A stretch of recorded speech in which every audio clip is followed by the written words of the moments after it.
Mr. President, the President of the United States says that every morning when he gets up, he thinks about what he can do to create jobs.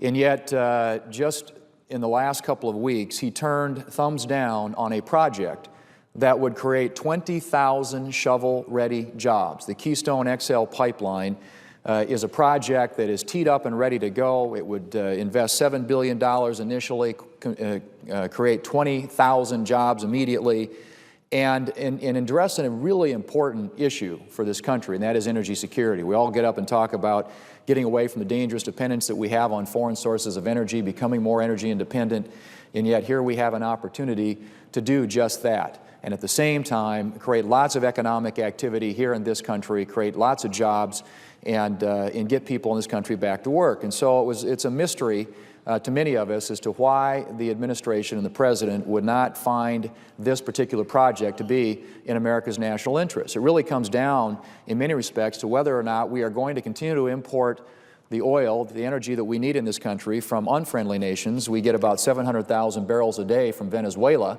or whether we're going to get that same 700,000 barrels of oil from a friendly neighbor like Canada.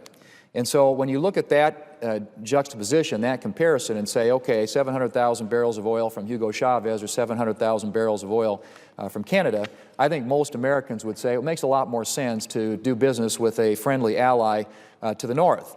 And then also to have that come down into this country, a 1,700-mile pipeline which would transport that oil to refineries here in the United States where it would be refined and create jobs there as well. It is in almost all respects, Mr. President, as you look at the project and the attributes that come with it, the job creation, the investment, the energy security, not to mention the state and local tax revenue, which is something that's important to a lot of the people that I represent in South Dakota. In fact, I had someone from western South Dakota in my office last week, and he said, yeah, we care about the energy security issue, the jobs issue, and all that, but we really need, for our school districts and county governments, the tax revenue that would be generated by this. And so you've got all these positives, all these benefits associated with this particular project, and yet after having studied it for over 3 years, over 1,200 days now, done multiple environmental impact statements, the last one concluded in August of last year, then lo and behold, the President decides that he's not going to move forward with his project. We think that is terribly unfortunate and not in the national interest. We believe it is in the national interest for the project to move forward to address the important energy security needs as well as the needs for job creation and economic growth in this country.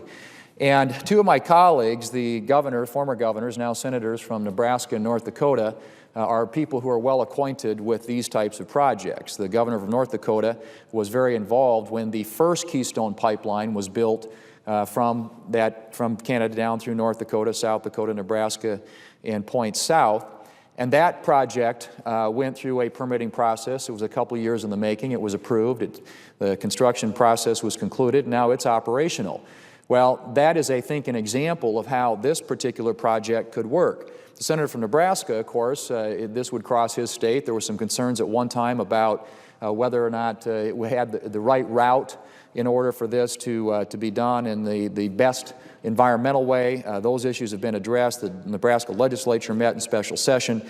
The legislature and the governor of Nebraska came up with an alternative idea about how to do this, and they have been very supportive of moving forward with this project as well.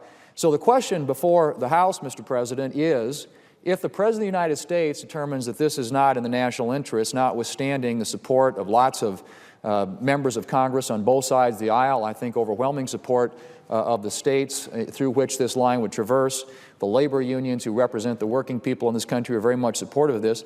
And interestingly enough, many of the editorial pages across this country, including the Chicago Tribune, who said, and I quote, "Obama's decision will cost the United States jobs. He seems to think those jobs will still be there when he gets around to making a decision on the pipeline. But they may be, well, gone for good."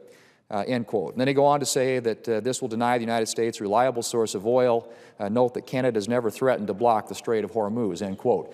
So they recognize the importance of this project in doing business with a friendly country, the importance of energy independence, and the fact that if we don't benefit from this, it will go somewhere else. They've made it abundantly clear that this is not something that if the United States turns down, they're just going to continue to wait around until some point in the future when we might consider it. They're going to go somewhere else with it, probably China.